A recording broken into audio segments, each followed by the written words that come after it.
Hello students, welcome to my class. Today I am going to teach you chapter 1, The Trump of Surgery, from your book Footprints Without Feet of class 10. This is the first chapter which is based on a dog, Tricky. A small dog is pampered and overfed by his rich mistress. He falls seriously ill and his mistress consults a veterinary surgeon. Does he perform an operation? Does the dog recover? So this we are going to read in this chapter कि एक tricky नाम का dog है और उसकी जो owner है वो बहुत रिच है और रिच होने के कारण वो बहुत पैम्पर करती हैं, बहुत दुलार करती हैं, बहुत लाड करती हैं अपने कुत्ते को। और लाड कैसे करती हैं? खिला खिला के करती हैं। तो वो बहुत मोटा हो गया है और फिर वो कहती हैं कि ये बीमार हो जा रहा है और मैं इसको पूरा खाना देती हूँ फिर भी ये बीमार हो रहा है। तो डॉक्टर उसको देखिए, तो डॉक्टर जो है उसका ऑपरेशन करने की बात ये करते हैं। आप देखेंगे टाइटल में ही लिखा हुआ है सर्जरी।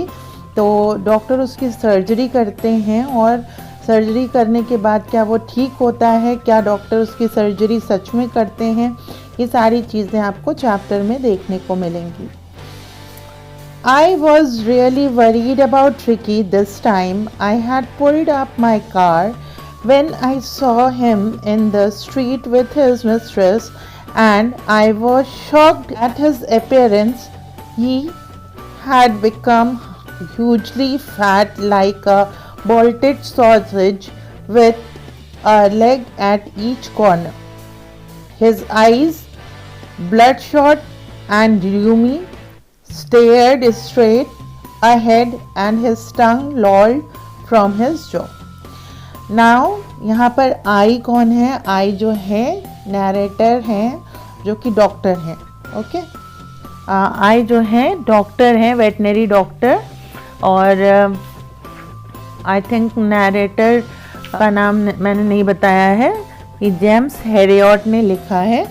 तो यहाँ पर आई जो है वो वेटनरी डॉक्टर हैं और वेटनरी डॉक्टर जब देखते हैं, किसे देखते हैं? ट्रिकी को, तो वो एकदम भौचक्के से रह जाते हैं उसको देखकर, क्योंकि वो अपनी मिस्ट्रेस मतलब ओनर के साथ चल रहा था और उसका अपीयरेंस देख के शॉक्ड हो जाते हैं।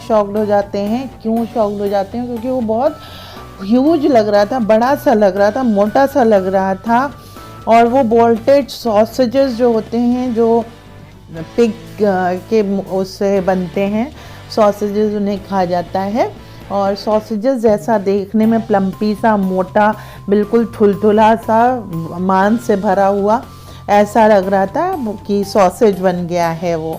With legs at each corners, मतलब पेट इतना ज़्यादा बड़ा हो गया था, चेहरा इतना भारी हो गया था कि पैर उसके छोटे छोटे से दिख रहे थे चारों कोने में। हिज आइज ब्लडशॉट, उसकी आँखें बिल्कुल लाल लाल, मतलब एंड र्यूमी, नाक और आँख से पानी आ रहा था। स्टेयर्ड स्ट्रेट, एकदम सीधा, गर्दन हिला नहीं पा रहा था मोटापे के कारण।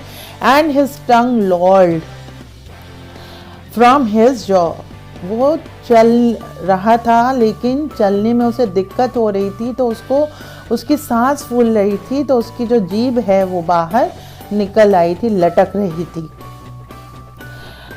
Mrs Pomfrey hesitant to explain, Mrs Pomfrey ने बताया, he was so listless, Mr. Harriot, he seems to have no energy. I thought he must be suffering from malnutrition, so I have been giving him some little extras between meals to build him up.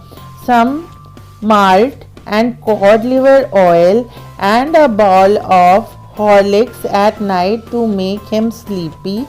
Nothing much really.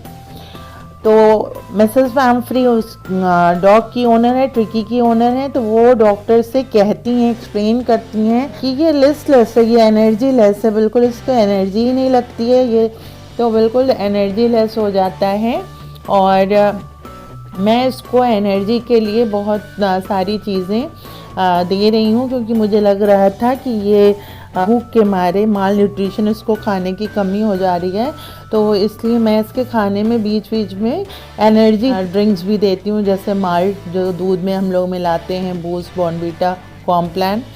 और code liver oil liver को बहुत सही रखता है। ये मछली के तेल से बनता है, कॉड जो मछली होती है उसके तेल से बनता है। और and a ball of Horlicks, रात में मैं इसको हॉर्लिक्स देती हूँ जिससे ये अच्छे से सो सके, लेकिन इससे ज़्यादा मैं उसको कुछ भी नहीं देती हूँ। मतलब इतना सारा दे भी रही हैं और साथ में ये भी कह रही हैं कि इससे ज़्यादा मैं कुछ नहीं देती हूँ। And did you cut down on the sweet things as I told you. अब डॉक्टर पूछते हैं क्या आपने जो मैंने कहा था कि इसे मिठाई, मीठी चीज़ें मत दिया करिए, उससे कट ऑफ किया। Oh I did for a bit but he seems to be so weak I had to relent. कहती हैं कि हाँ, मैंने कुछ दिन कोशिश की थी कि मैं उसको मीठी चीज़ें ना दूं, लेकिन वो इतना वीक लगने लगा, इतना ज़्यादा मतलब कमज़ोरी उसको आने लगी। रिलेंट का मतलब होता है लीव द हार्ड बिहेवियर। मैं उसके साथ इतना हार्ड बिहेवियर नहीं कर पाई। आई हैड टू रिलेंट मतलब मुझे नॉर्मल होना पड़ा, मैं उसके साथ इतनी सख्त नहीं रह पाई। He does love cream cakes and chocolates, so उसे क्रीम केक्स और चॉकलेट्स बहुत पसंद हैं। I can't bear to refuse him, और मैं बेयर नहीं कर पा रही थी, झेल नहीं पा रही थी कि मैं उसे मना कर दूं कि तुम मत खाओ। I looked down again at the little dog. Doctor ने कहा, मैंने फिर से उस छोटे से कुत्ते को नीचे देखा। दैट वॉज द ट्रबल, और यही ट्रबल था, यही प्रॉब्लम थी। क्या प्रॉब्लम थी? Tricky's only fault was greed. Tricky की सारी प्रॉब्लम बस उसकी लालच थी। He had never been known to refuse food. वो कभी भी खाने को मना नहीं करता, जब दे दो तभी खा लेता था। अभी खाया तुरंत अभी दे दो फिर खा लेता था। He would tackle a meal at any hour of the day और नाइट। वो कभी भी खाना खा सकता था। अभी जैसे मैंने कहा कि अभी दिया फिर अभी दिया, तो वो तुरंत खाने को तैयार रहता था और पचा भी लेता था। And I wandered about all the things Mrs पैम्फ्रे hadn't mentioned. और इतनी सारी चीज़ें अभी बताएंगे, माल्ट दिया, कॉड लीवर ऑयल दिया, हॉर्लिक्स दिया, इतनी तो बताएं उन्होंने। हो सकता है और भी जो वो देती हूँ वो तो बताई ही ना हो उन्होंने हमें, तो बहुत सारी चीज़ें हो सकता है मिसेस पैम्फ्रे ने हमें बताई ही ना हो। डॉक्टर कहते हैं, are you giving him plenty of exercise. फिर डॉक्टर ने पूछा, क्या आप एक्सरसाइजेस कराती हैं इस डॉग से। Well he has his little walk with me as you can see. कहती हैं कि आप जैसे देख रहे हैं ये थोड़ी वॉक करता है मेरे साथ, बट हॉटकिन द गार्डनर, ये नाम है हॉटकिन गार्डनर का, he had down with lumbago. Lumbar pain होता है नीचे कमर की तरफ, लंबराइटिस जिसको कहते हैं। स्पॉन्डिलाइटिस गर्दन पे होता है और कमर के पास जो होता है वो लंबर पेन होता है, लंबागो कहते हैं उसको, lumbar pain. So there has been no ring throwing lately, इसलिए वो दौड़ के रिंग फेंकने वाला, फ्लाइंग डिस्क वाला खेल नहीं, एक्सरसाइज नहीं कर पाता है ये। I try to sound severe, now I really mean this. If you don't cut his food right down and give him more exercise, he is going to be really ill. You must harden your heart and keep him on a very strict diet. अब doctor को आ गई गुस्सा, और गुस्से में उन्होंने कहा कि अगर आप मेरी बात नहीं मानती, जो मैं कह रहा हूँ वो मैं महसूस कर रहा हूँ, बिल्कुल सही में वो बात मैं कह रहा हूँ, मतलब मैं जो कह रहा हूँ उसको आप महसूस करिए, क्योंकि मैं दिल से कह रहा हूँ, अपने तजुर्बे से कह रहा हूँ कि अगर आप अपने डॉग का केयर नहीं करेंगी तो आपका डॉग बहुत बड़ी प्रॉब्लम में आने वाला है, बहुत जल्दी बहुत बीमार हो जाएगा और फिर आप कुछ नहीं कर पाएंगी, बहुत मुश्किल हो जाएगा आपके लिए। इसकी डाइट कम करिए और क्या करिए, इसको बहुत ज़्यादा एक्सरसाइज कराइए। Mrs Pomfrey wrung his hand. Oh, I will, Mr. Heriot. I am sure you are right, but it is so difficult, so very difficult. She set off head down along the road as if determined to put the new regime into practice immediately. Mrs Pomfrey ने हाथों को wave करते हुए कहा, ओह I will, अरे doctor बिल्कुल, mister Harriet मैं बिल्कुल जैसा आप कह रहे हैं वैसा ही करूँगी। मैं मानती हूँ कि आप बिल्कुल सही कह रहे हैं, लेकिन ये बहुत डिफ़िकल्ट है कि इसको दौड़ाया जाए, इसको खाना कम दिया जाए, ये सारी चीज़ें बहुत डिफ़िकल्ट हैं, लेकिन मैं बिल्कुल ट्राई करूँगी।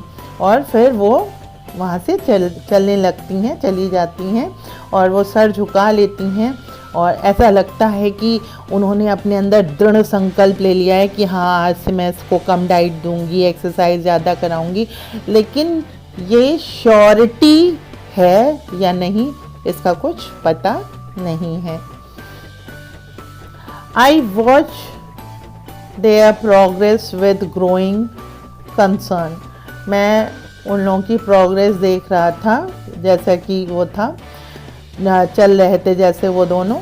Tricky was tottering along with his little tweed coat. जो ट्रिकी है वो बिल्कुल, टॉटरिंग का मतलब क्या होता है? टॉटरिंग का मतलब होता है मूविंग इन अनस्टेडी मैनर, बहुत ही अजीब ढंग से चल रहा था।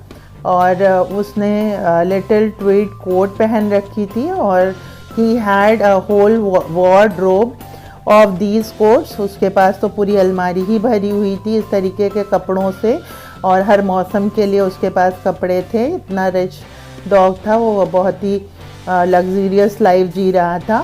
For the cold weather and a raincoat for the wet days. उसके पास कोल्ड वेदर्स के लिए भी कपड़े थे और रेनी सीजन के लिए भी रेन कोट्स थे। He struggled on dropping in his harness। वो जो है अपने मतलब वो क्या कर रहा था, बेंड डाउन, अपने बोझ के तले खुद ही दबा हुआ था और स्ट्रिंग से, जो स्ट्रिंग बांधी जाती है डॉग से, उससे बंधा चल रहा था। I thought I would be long before I heard from Mrs. Pamphry। कहते हैं मुझे लगा ऐसा कि आई thought it won't be long before I heard from Mrs Pomfrey. मुझे लग ही रहा था कि ज़्यादा दिन नहीं चलेगा इस तरीके से और मिसेस पैम्फ्री मुझे रिंग करेंगी। The expected call came with in a few days. और जैसा मैंने सोचा था वैसा ही हुआ, मिसेस पैम्फ्री का कॉल आया। Mrs Pomfrey was distraught. Tricky would eat nothing. उन्होंने फ़ोन करके कहा कि ट्रिकी जो है बिल्कुल वो घबराई हुई सी थी, डिस्टॉर्टेड थी, और उन्होंने कहा ट्रिकी कुछ नहीं खा रहा है। Refused even his favourite dishes. उसने अपनी फेवरेट डिशेज जो क्रीम, चॉकलेट, ये सब, वो सब भी रिफ्यूज़ कर दिया है। And besides he had bouts of vomiting. इन सब, खाना तो खाने की बात दूर है, उसको वॉमिटिंग हो रही है। He spend all his time lying on rug panting. वो अपने रैग पे, चटाई पे, जो भी उसका बोरा है या चटाई है, अपने बेड पे लेटा हुआ है और बहुत धीरे धीरे से उसकी सांस चल रही है। Didn't want to go for a walk. और वॉक पे भी जाना नहीं चाहता है। Didn't want to do anything. कुछ भी नहीं करना चाहता है। I had made my plans in advance. मैंने ट्रिकी को देखकर ही पहले से अपना प्लान बना रखा था कि उनकी मिसेस पैम्फ्री की कॉल आएगी ही और मुझे ट्रिकी के साथ ये करना है। The only way was to get Tricki out of the house for a period. बस एक ही काम करना था, ट्रिकी को किसी भी हाल में मिसेस पैम्फ्री से दूर करना था कुछ समय के लिए। I suggested that he be hospitalized for about a fortnight to be kept under observation। और मैंने यही प्लान बनाया था कि ट्रिकी को क्या करना है, हॉस्पिटलाइज करना है और वो 15 दिन के लिए हॉस्पिटल में ऑब्जर्वेशन में रखा जाएगा। The poor lady almost swooned. Poor lady जो है वो बिल्कुल फेंट सी हो गई जब ये बात उन्होंने सुनी। वो अपने कुत्ते से बिल्कुल भी दूर रहना नहीं चाहती थी, वो तो बिल्कुल फेंट सी होने लगी। She was sure he would pine and die if he did not see her every day. वो तो बिल्कुल श्योर थी कि अगर वो कुत्ता अपनी मालकिन को नहीं देखेगा तो वो मर जाएगा, क्योंकि उसको आदत सी है उनके साथ रहने की, उनको देखने की, उनसे खेलने की, उनके साथ टाइम बिताने की। But I took a firm line. मैंने एक फर्म डिसीजन ले लिया था, स्ट्रिक्ट डिसीजन ले लिया था। Tricki was very ill and this was the only way to save him. Tricki बहुत बीमार था और उसको बचाने का एक यही तरीका था। I thought it best to take him without delay. मैंने सोच लिया था कि टाइम वेस्ट किए बिना ही वहाँ से निकलना होगा। And followed by Mrs Pumphrey wailing. Mrs Pumphrey बहुत ज़ोर ज़ोर से रो रही थी। I march out to the car carrying the little dog wrapped in a blanket। Mrs Pumphrey ज़ोर ज़ोर से रो रही थी, लेकिन मैंने उनके रोने को नहीं ध्यान में दिया और मैं बाहर मार्च कर आया, अपनी कार की तरफ चला आया, उस कुत्ते को लिए हुए, किसमें, एक ब्लैंकेट में लपेट कर उस कुत्ते को अपनी कार में ले आया। The entire staff was roused and maids rushed in and out bringing his day bed, his night bed, favorite cushion, toys and rubber rings, breakfast bowl, lunch bowl, supper bowl. Realizing that my car would never hold all the stuff, I started to drive away।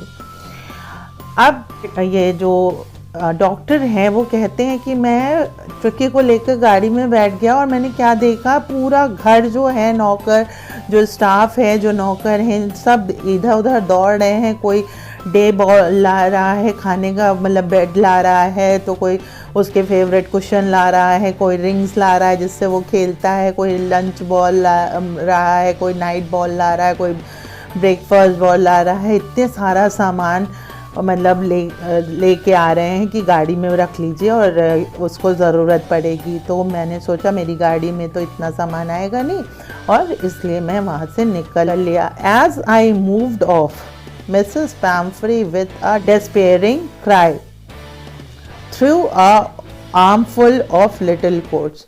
जैसे ही Mrs Pomfrey ने देखा कि मैं अपनी car लेके move कर रहा हूँ और मैं कुछ ले नहीं जा रहा हूँ, मिसेस पैम्फ्री ने डिस्पेयरिंग मतलब एक आवाज़ निकालते हुए, क्राई करते हुए जो है उन्होंने क्या किया, डिस्पेयरिंग मतलब loss of hope,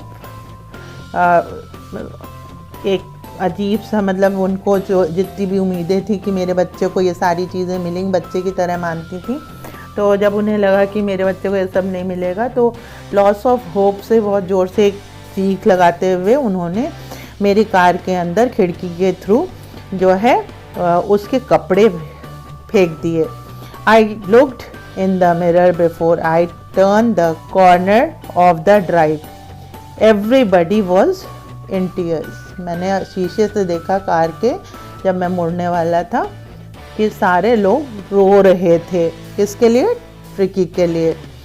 out on the road, जब मैं रोड पे आया, I glance down at the pathetic little animal gasping on the seat by my side. और जब मैं रोड पे आ गया तो मैंने कुत्ते को देखा, वो पैथेटिक कंडीशन में था, बहुत ही बेचारा जो कुत्ता है वो बहुत ही बुरी हाल में था। गैस्पिंग मतलब बहुत धीरे धीरे वो सांस ले पा रहा था, वो सांस भी नहीं सही से ले पा रहा था। I patted the head and Tricki made a brave effort to wag his tail. मैंने उसके सर पे पैट किया, हाथ से थपथपाया, और थपथपाने पे ट्रिकी ने हिम्मत करके पूंछ हिलाई, फ्रेंडली रिस्पॉन्स दिया। तो फिर नैरेटर बोलते हैं पुअर ओल्ड लैड। लैड मतलब लड़का होता है, लेकिन यहाँ पर पर्सोनिफाई किया गया है कुत्ते को एक लड़के से, जैसे बच्चों की तरह रखा जाता है इन पेट्स को। तो poor old lad, I said you haven't a kick in you, but I think I know a cure for you. मैं तुम्हारे में किक नहीं है, तुम्हारे में एनर्जी नहीं है, लेकिन मुझे पता है कि मुझे तुम्हारे साथ क्या करना है और तुम्हें कैसे ठीक करना है। So today I am going to keep it till here. This is your first part of the chapter Trump of Surgery. I will be back with the second part. Please keep on reading. If you have any problem, you can write down in the comment box, and I am always there to help you out. Keep on reading, keep on enhancing your knowledge. I will be back with the second part of this chapter very soon. Till then, bye bye.